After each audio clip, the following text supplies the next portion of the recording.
Amém. Boa noite. Graça e paz do Senhor Jesus.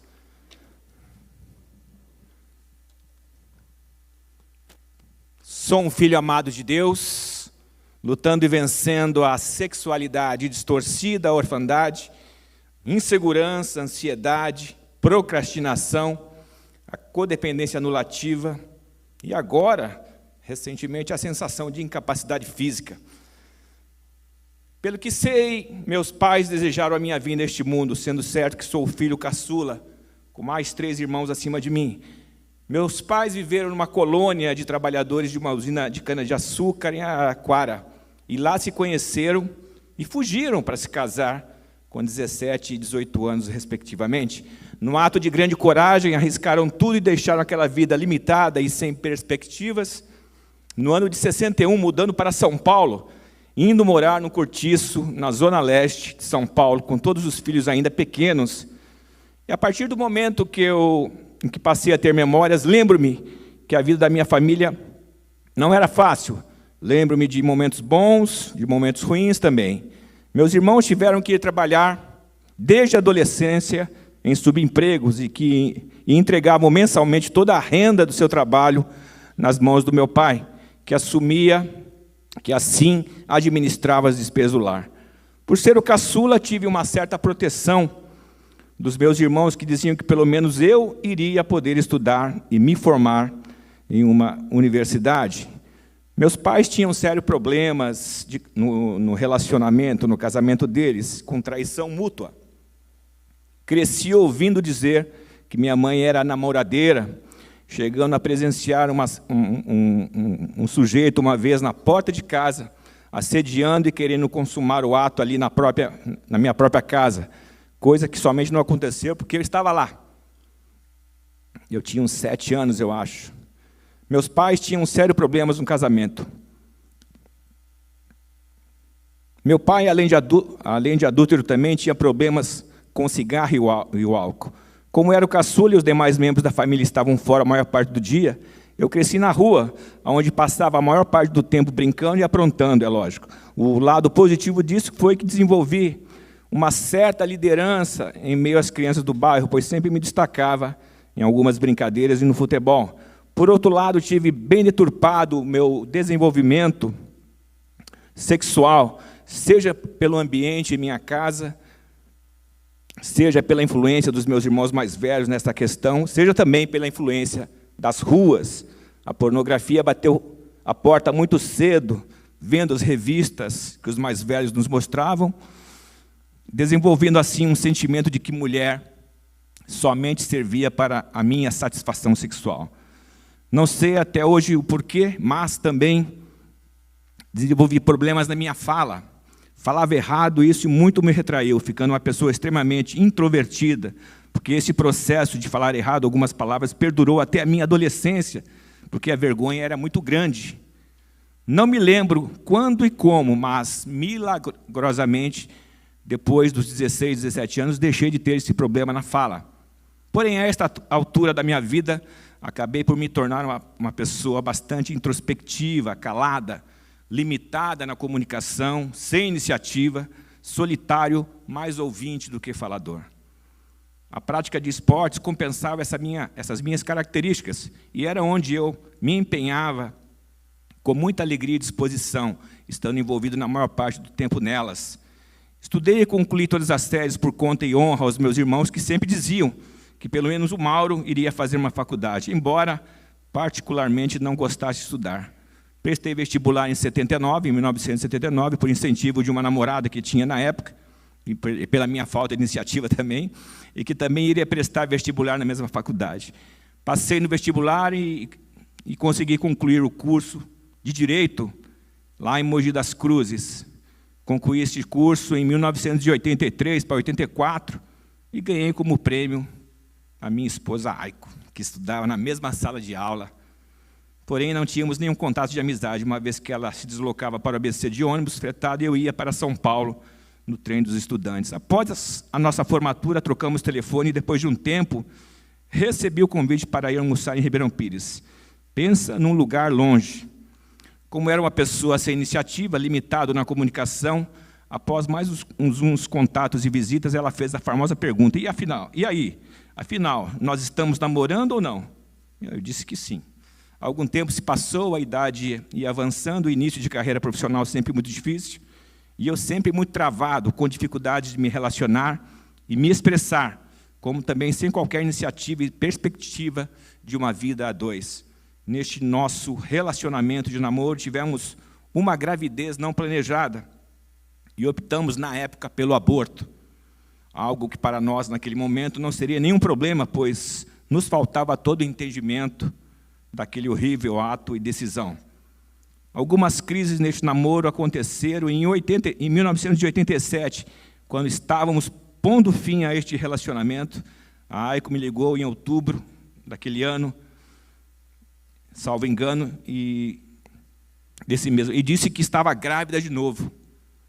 Disse mais: vou ter o bebê com ou sem você? Mas concordamos e ajustamos ali em nos casar. Em 27 de novembro de 1987, nos casamos. Tudo muito corrido, apertado, poucos recursos financeiros. De repente, tive que deixar a zona de conforto, lá onde eu morava, para viver numa cidade estranha para mim, com poucos relacionamentos e amizades. Fomos morar em uma casa de fundo de quintal, de 3 cômodos, da Vila Aparecida. Minha filha Natácia nasceu em junho de 88, trazendo um novo tempo para nós. Porém, eu continuava com a vida presa às minhas raízes, de onde fora criado, meus relacionamentos e aonde continuava trabalhando na Zona Leste. Não conseguia cortar o cordão, gerando assim problemas no nosso relacionamento conjugal. Por outro lado, a sexualidade distorcida experimentada na primeira infância e adolescência me levaram a um comportamento de adultério contínuo. Reproduzi aquilo que tinha testemunhado dos meus pais. Assim, não respeitei a minha amada Aiko, quando da fase de namoro, bem como tal comportamento se estendeu também para a vida de casado. Mais à frente, nasceram as minhas filhas Mariana e Giovana, porém minhas condutas permaneciam as mesmas, até chegar a um ponto de crise no relacionamento, cada um vivendo a sua própria vida, embora permanecendo os dois sob o mesmo teto. A situação somente se agravava. Falta de comunicação e respeito mútuo, levando ao rompimento e à separação de corpos, tendo eu saído da minha casa e indo morar fora por mais de um mês. No final do ano de 2000, conversamos e decidimos retornar ao convívio por causa das crianças, que eram bem pequenas na época, porém sem solucionar o maior mal, que era a falta de comunicação, reconhecimento das falhas e perdão.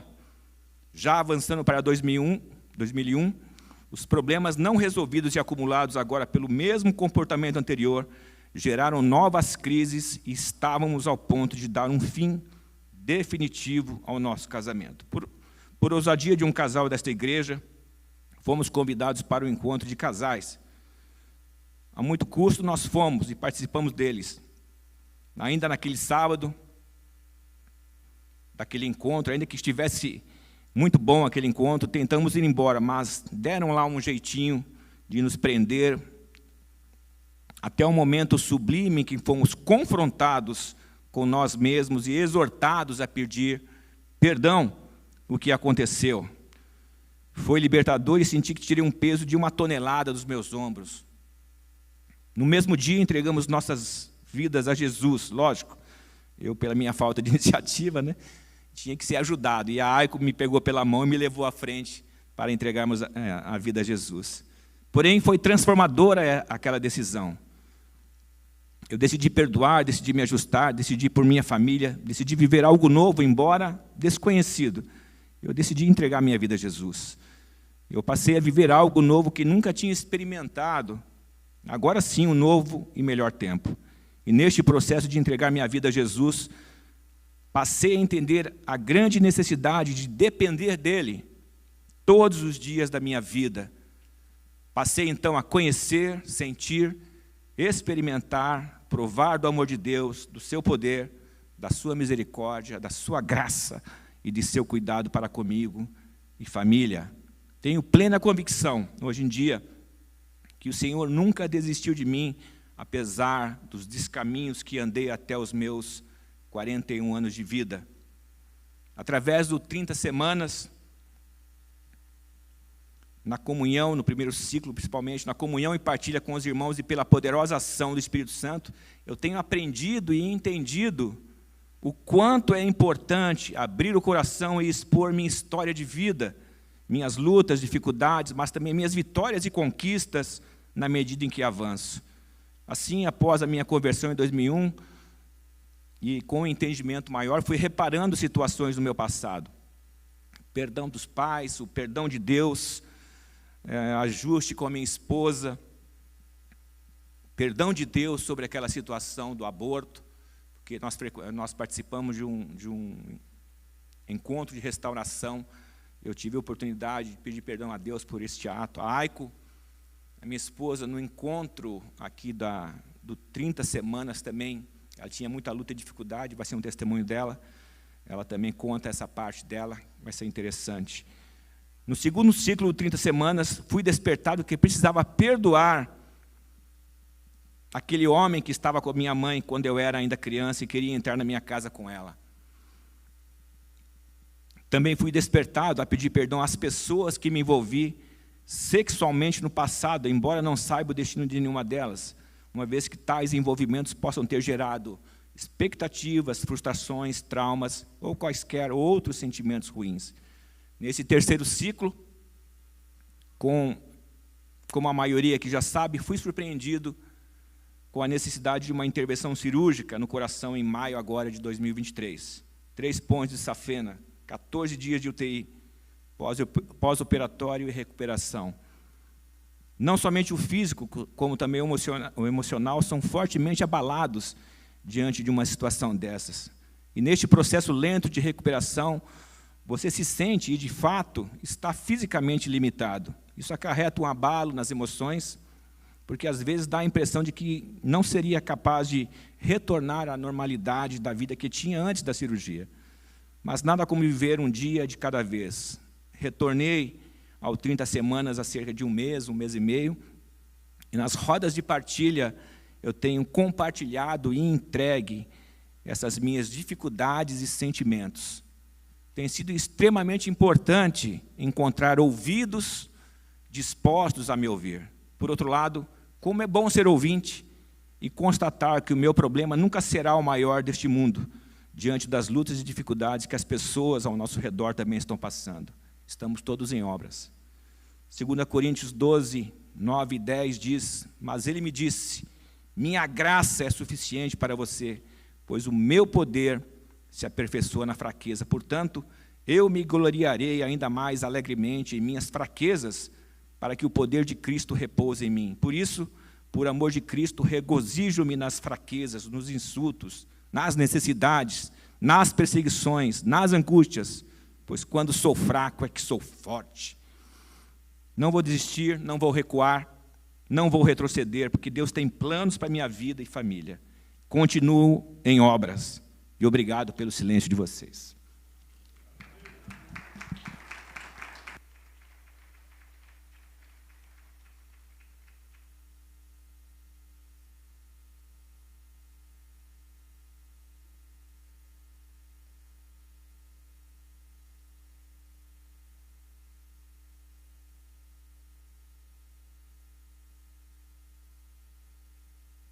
Bom, aí.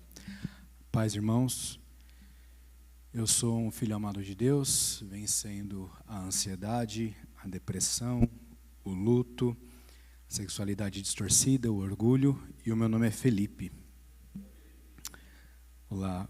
Hoje nós estamos na decisão 4, dando continuidade, né? Hoje é a segunda parte, né, dessa decisão, que é a decisão de depender. Para quem está com a apostila antiga, pode abrir a sua apostila lá na página 169. E para quem está com a apostila atual, é a página 175.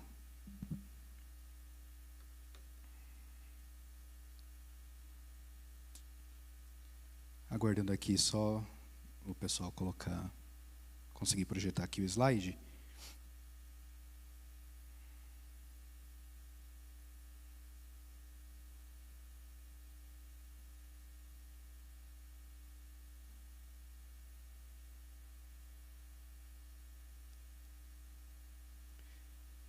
Vamos lá. Bom, eu preciso depender. Essa é a lição que nós vamos estudar hoje. E entendendo um pouquinho desse assunto, né?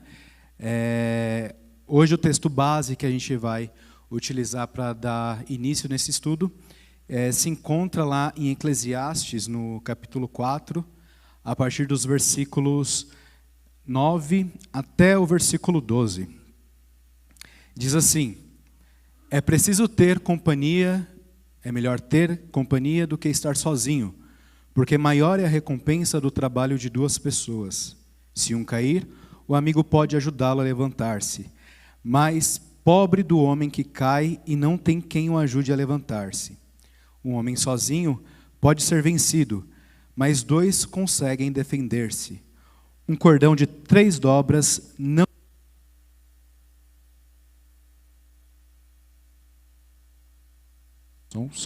Aí.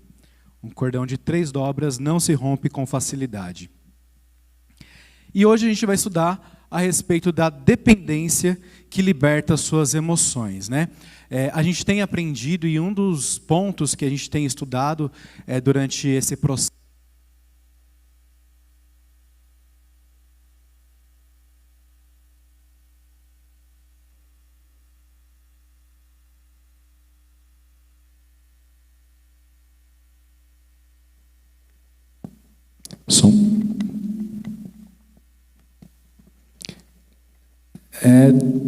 atenção, som. 1, 2.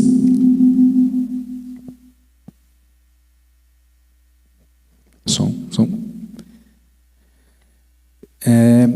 Um dos pontos, né, que nós temos aprendido durante todo esse processo de 30 semanas é a respeito da codependência, né? Nós aprendemos que existe a codependência anulativa e a codependência impositiva, e nós temos visto o problema que há de nós dependermos, né, e utilizar desses meios como até uma compensação. Muitas pessoas estão lutando contra a codependência anulativa, daquela que a pessoa se anula mediante algumas situações, mediante algumas pessoas, e também outras pessoas que estão lutando e vencendo a dependência impositiva, quando ela entende que a vontade dela, ela precisa ser superior, ela é imposta sobre outras pessoas. E agora, nessa decisão 4, nós vamos aprender a ter essa dependência de maneira saudável e natural, e no lugar certo também.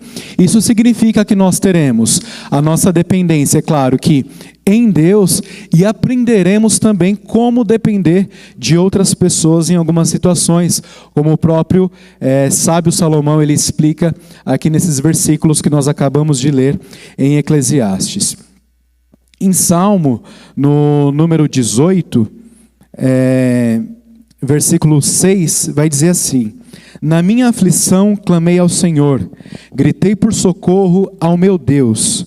Do seu templo ele ouviu a minha voz, meu grito chegou à sua presença, aos seus ouvidos. Então aqui o salmista ele já passa a declarar a sua dependência em Deus, e ele vai nos ensinar aqui sobre a dependência que liberta as nossas emoções. No estudo de hoje a gente vai aprofundar um pouquinho, não diria tanto aprofundar, mas a gente vai passar um pouquinho a compreender um pouco mais sobre ansiedade e depressão, principalmente. E nós vamos poder observar como que a nossa dependência, no lugar certo, do jeito certo, ela vai nos libertar diante dessas emoções.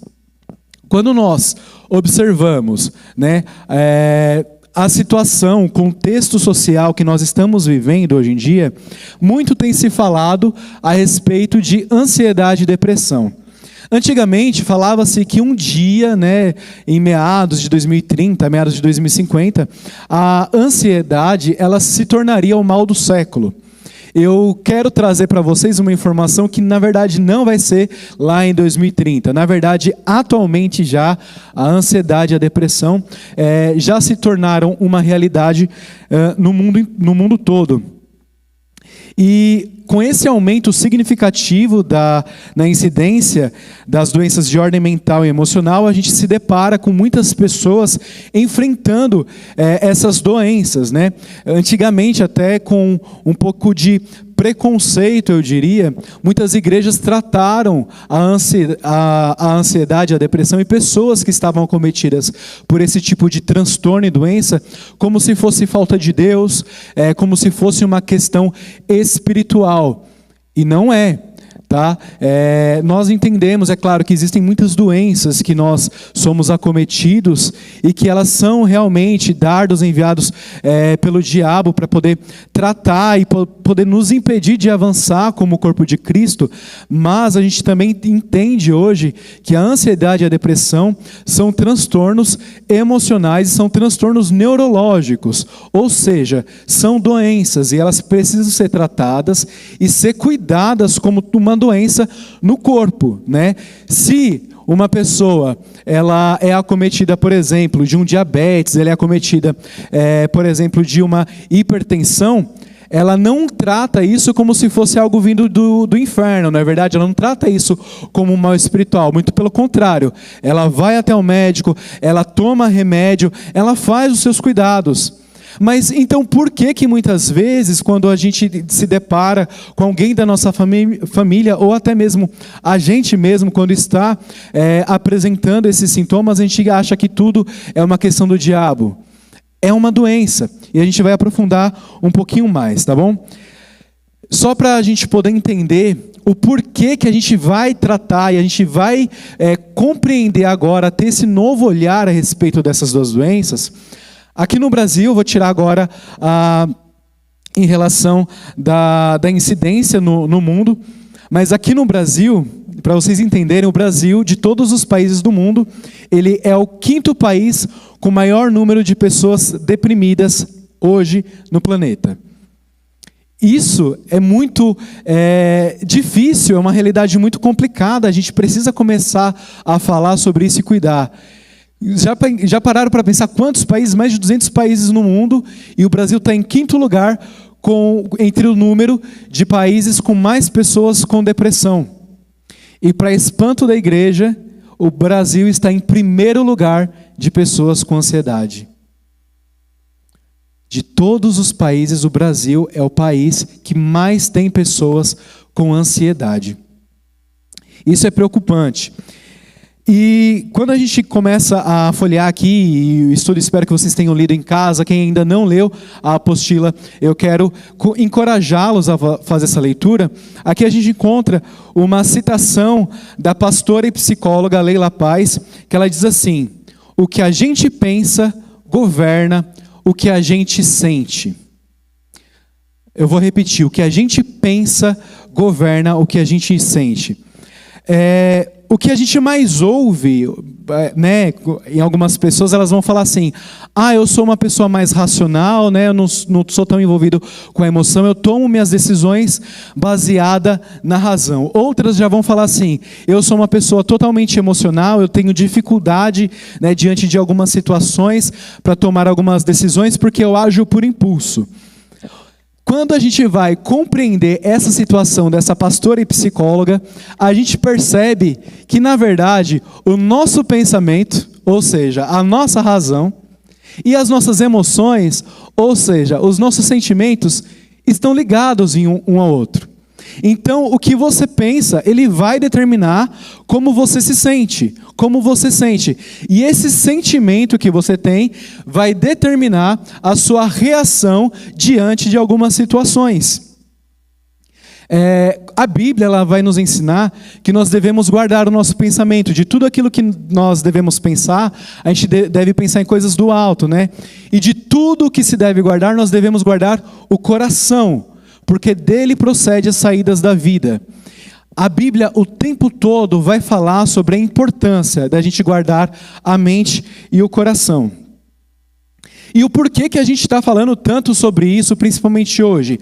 A intenção do 30 semanas, principalmente nessa lição de hoje, não é fazer com que vocês passem a se identificar com alguns dos sintomas que nós vamos discutir essa noite, e muito menos que vocês tenham um diagnóstico de ansiedade ou de depressão. Essa não é a intenção dessa aula de hoje.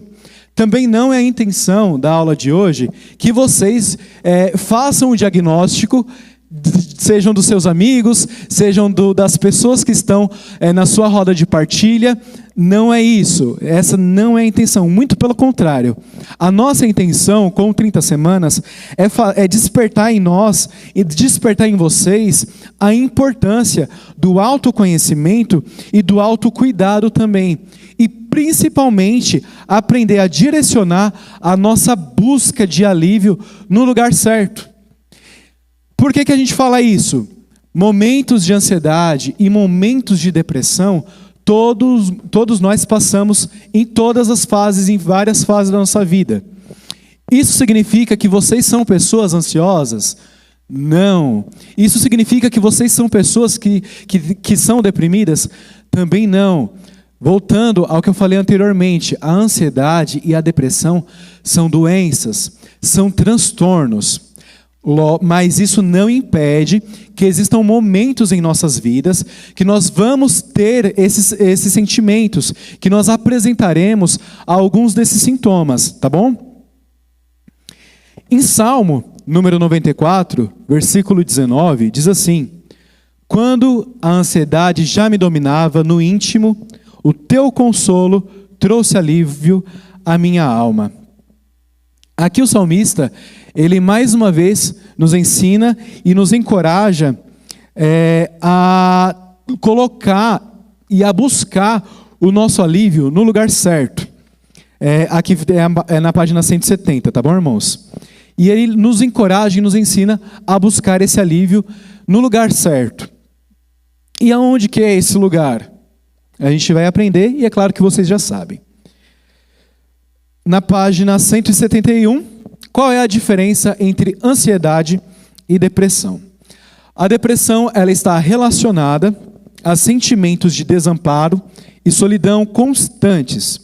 Geralmente ela está ligada a situações de perda. Bom, o que seria essa perda? Essa perda pode ser diversos aspectos, tá bom? Pode ser uma perda de um ente querido, ou seja, o luto que nós estamos passando, né, o luto que as pessoas passam, ou pode ser também uma perda de prestígio, uma perda de emprego. Existem vários tipos de luto, inclusive, né?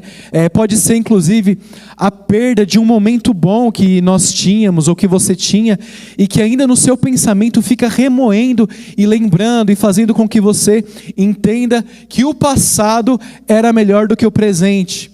Que situações, talvez a sua situação pessoal, a situação que a sua família se encontra hoje e que ela se encontrava no passado era muito melhor do que está hoje. Então a depressão, ela sempre vai trazer esse nosso olhar para o passado com um sofrimento, com uma inadequação do presente. Já a ansiedade, ela está relacionada aos sentimentos de insegurança ou medo. E diante de situações futuras de perda ou ganho. Então, enquanto a depressão vive fazendo com que a gente não viva no presente e fiquemos apontando sempre para o passado, a ansiedade vai fazer com que a gente que nós vivamos sempre com os olhos no futuro. E trazendo em nós um sentimento de insegurança, de medo, independente se por razões positivas ou negativas. Um exemplo de uma razão positiva. A pessoa está desempregada e ela já está marcada uma entrevista de emprego para ela, né? Uma entrevista em alguma fábrica, enfim, alguma empresa. Essa pessoa ela está ansiosa, ela está preocupada, ela está se preparando.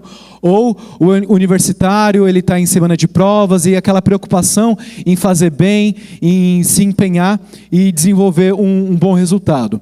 Isso é ansiedade. Estar preocupado com o futuro é uma ansiedade, por algo bom ou algo ruim. Ou até medo, né? Alguém está enfrentando aí uma situação de doença e o medo de um diagnóstico, o medo de ser algo pior do que se espera. Isso também é uma ansiedade, ok? E aí a gente começa a compreender que a depressão, ela é uma doença psiquiátrica que afeta o nosso emocional, ou o emocional da pessoa. E ela é classificada em 8 tipos. Não vou classificar elas agora, tá? A gente não vai aprofundar esse estudo, mas então é só para a gente poder entender que existem 8 tipos diferentes de depressão. Enquanto isso, a ansiedade é um transtorno com um conjunto de doenças psiquiátricas também, que afetam o emocional da pessoa e os pensamentos da pessoa. E ela é classificada em 6 tipos. Então, cada pessoa ela vai enfrentar de uma maneira diferente e um tipo diferente de alguns desses transtornos. Na página 71, a gente vai encontrar aqui alguns dos sintomas mais comuns relacionados à depressão, que é desde a perda do interesse ou prazer diminuído nas atividades diárias, atividades que você já fazia e você não faz mais com tanto prazer, ou até mesmo nem faz mais, né? Às vezes até atividades simples, como estar reunido em família, ou o seu hobby, né? Você tinha um hobby, por exemplo, sei lá, de costurar, de pintar, de cozinhar, e você perdeu o prazer por essas coisas. Essa diminuição é um dos sintomas da depressão. Os distúrbios no apetite também, seja o aumento do apetite ou a diminuição dele, tá bom? Isso também pode ser um sintoma. Essas aqui, gente, são possíveis sintomas, tá? Lembrando que nós não estamos diagnosticando. Se você estiver passando por alguns desses sintomas, se você se identificar com algum deles, pode estar relacionado a algum contexto pessoal e não propriamente o sintoma da depressão. E por aí vai. Então temos uma redução geral do nível de atividade, distúrbios do sono, como a insônia ou um sono demasiado, desânimo, perda de fadiga, perda de energia, aliás, o sentimento de inutilidade, o sentimento de culpa também, a confusão cognitiva, ou seja, a confusão nos pensamentos. Às vezes você está falando uma coisa e já se esquece, e confunde o que você estava falando, se perde, também pode ser um sintoma, tá? E uma ideação suicida. Aqui, a ideação suicida não significa somente quando a pessoa ela está pensando no suicídio, né? Mas aquele desprazer pela vida também é uma ideação suicida. Então, quando a pessoa ela não sente prazer pela vida e para ela tanto faz estar viva ou não, ela já não vê esse significado, também é um grande indício de um sintoma de depressão. Na próxima página, nós veremos os sintomas da ansiedade, que vem desde o cansaço e de estar facilmente fatigado mesmo, a dificuldade de concentração, ter lapsos de memória também, irritabilidade, né, esses lapsos também de humor, a tensão muscular. Então, geralmente pessoas que são muito tensas e têm dificuldade de relaxar, principalmente nos momentos de relaxar, até mesmo para dormir, não consegue dormir direito. Isso aí também pode ser um sinal. Uma sudorese excessiva, suor, náusea, diarreia. Vocês podem perceber como que esses transtornos, como que essas doenças que são emocionais, que estão no cérebro, afetam o nosso corpo? Então não existe essa separação, não existe essa diferenciação, tá bom? E aí vem também mãos e pés frios e úmidos, a sensação de nó na garganta, assustar-se facilmente, aumento de frequência cardíaca e por aí vai. Estes são alguns dos sintomas. Diante disso, é importante também lembrar que não é porque você se identifica, eu vou refrisar, tá? Você se identifica com alguns desses sintomas que significa que você esteja de fato com a ansiedade ou com a depressão. para esse diagnóstico, é importante que a gente passe por um neuro, passe por médicos, né, para a gente poder entender, por um psicólogo e por aí vai, para a gente poder entender realmente o nosso quadro. Também é importante, aqui a apostila ela vai trazer, que é importante a gente entender e a gente ter um pouquinho de empatia, compreendendo que dor é dor. Quando nós encontramos pessoas que estão vivendo uma situação semelhante à nossa, e que às vezes essa pessoa ela está tendo uma reação diferente da nossa, algumas pessoas tendem a pensar e a questionar o porquê que tal pessoa ela está ansiosa ou deprimida por causa daquilo. Isso não é correto fazer, né? Nós não devemos minimizar a dor do outro. Assim como você tem a sua experiência pessoal, você como indivíduo, o outro ele também tem a sua própria experiência. E assim como, por exemplo, você tem a sua dor de cabeça e só você sabe o nível que está a sua dor de cabeça, só o outro sabe qual o nível que está a dor emocional que ele está sentindo no momento. Então a gente não pode minimizar ou querer minimizar a dor do outro. E aí, na página 173, a gente vai descobrir como lidar com a depressão e a ansiedade. O primeiro passo é vencer o silêncio. Então, vença o silêncio. Leila Paz ela vai nos afirmar assim: buscar amigos e pedir a eles que ouçam o nosso coração e orem conosco é a primeira barreira a ser vencida, é o silêncio. Então nós devemos buscar amigos e pedir para que eles ouçam o nosso coração, para que a gente fale para eles o que a gente está passando e para que eles orem conosco. Aqui a nossa roda de partilha é um momento que nós abrimos, né, o nosso coração, nós contamos um pouco da nossa história, contamos um pouco das nossas experiências, mas só que aqui ainda não é suficiente. Por isso que é importante que cada um de nós tenhamos o nosso confidente. E também, além de termos o confidente, é importante lembrar que, a depender do que você esteja passando, você precisa de uma ajuda de um profissional, de um psicólogo, de um psiquiatra. E nós, enquanto cristãos, a gente não tira essa possibilidade, tá? Não é porque nós somos cristãos, não é porque nós acreditamos que Deus, Ele é um Deus que cura todas as nossas doenças, que a gente vai falar para vocês que nós seremos negligentes com vocês e diremos para vocês simplesmente orar e esperar que a ajuda caia do céu. Não é assim que funciona. Tá? Não é assim que funciona. Vá ao médico. O nosso pastor aqui é médico, né? Então vá ao médico, busque ajudas profissionais, tá bom? E busque também essa ajuda de você conversar com pessoas que compreendem, né? Que não irão te julgar e que compreenderão o que você está passando.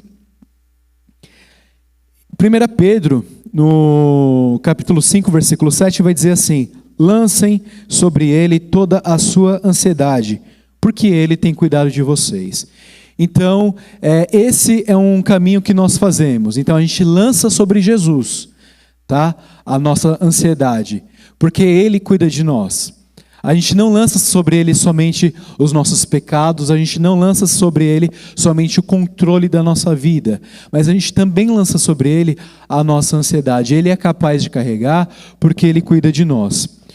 O segundo passo, né, é olhe para o passado. Página 174 vai falar, olhe para o passado. Só que aqui vai nos orientar a olhar para um passado de maneira saudável, não olhando para o passado e sofrer. Claro que eu entendo que muitos de vocês podem ter tido experiências que vocês ainda olham para o passado e sofrem com isso. Eu não vou ser negligente e falar para vocês que somente olhe e fale. Não, eu sei que é um processo, eu sei que cada um de nós vai passar por uma dificuldade, mas aqui a gente vai encorajar vocês a olhar para o passado. Quem você é hoje é o resultado do que você viveu no passado. Nas páginas da sua história, Deus Pai esteve ao seu lado o tempo todo, e o sangue de Jesus pode te resgatar de qualquer experiência. Então não importa se essa experiência foi você quem fez ou o que fizeram com você. O sangue de Jesus, ele pode te resgatar. Em Salmo 139, 16, vai falar assim: os teus olhos viram o meu embrião, todos os dias determinados para mim foram escritos no teu livro, antes de qualquer um deles existir. E aqui tem uma reflexão. Há alguma memória difícil em sua vida? Seja um abuso, uma traição, uma rejeição, palavras duras ou até mesmo rótulos impostos. Há alguma coisa ainda, né, alguma memória difícil? Se você tem, nós te encorajamos a fazer a sua anotação aí na sua apostila. O terceiro tópico vem: tenha as melhores expectativas para o futuro. Deus quer que todos esperem ousadamente algo bom dele, porque ele é bom. Quando nós conhecemos o caráter de Deus e confiamos nesse caráter, a gente não consegue mais duvidar, porque isso que é conhecer a Deus. Conhecer a Deus é não duvidar de quem ele é. E se nós realmente acreditamos que Deus é bom, então a gente não tem por que ter expectativas ruins do futuro, ter expectativas ruins do que ele pode fazer por nós. Até porque a palavra dele afirma e nos ensina que a vontade dele é boa, é perfeita e é agradável. Em Lamentações 3:25 vai dizer assim: o Senhor é bom para com aqueles cujas esperanças está nele, para com aqueles que o buscam. Aonde você tem colocado a sua esperança? Em quem você tem buscado alívio? Se a sua esperança estiver no Senhor, se você tem buscado alívio no Senhor, então você tem depositado a sua esperança no lugar certo. O Senhor é bom e Ele cuida de vocês. Reflita. Você tem quais expectativas em relação ao seu futuro? É importante anotar também. O quarto tópico: vença o medo pelo amor. Nós somos amados. Isso aqui que a apostila traz, gente, é muito interessante, porque eu sou um dos amantes de Romanos 8, e ali Paulo ele vai falar bastante a respeito da graça, e para mim isso aqui resume bem legal o que Paulo ele vem falar. Nós somos amados do jeito que somos. Nada que fizermos fará Deus nos amar mais, nada do que fizermos fará Deus nos amar menos. Ou seja, as coisas boas que você faz não servem para comprar o amor de Deus.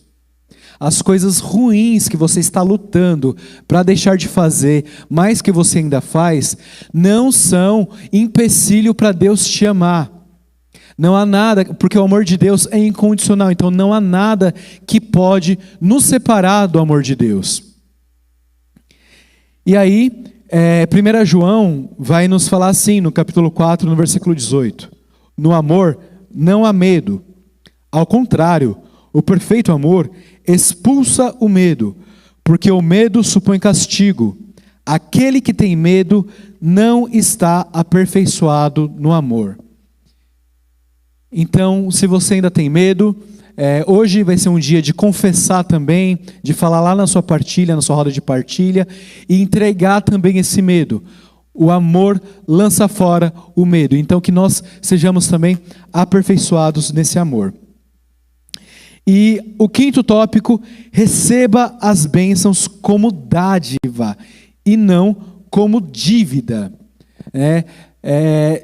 É pela graça, irmãos. A gente precisa compreender que é tudo pela graça, tá bom? Sejam bênçãos espirituais, né, que nós consideramos espirituais, sejam as bênçãos que nós consideramos também naturais. Então, o alimento que você teve hoje, que você pode comer, é graça.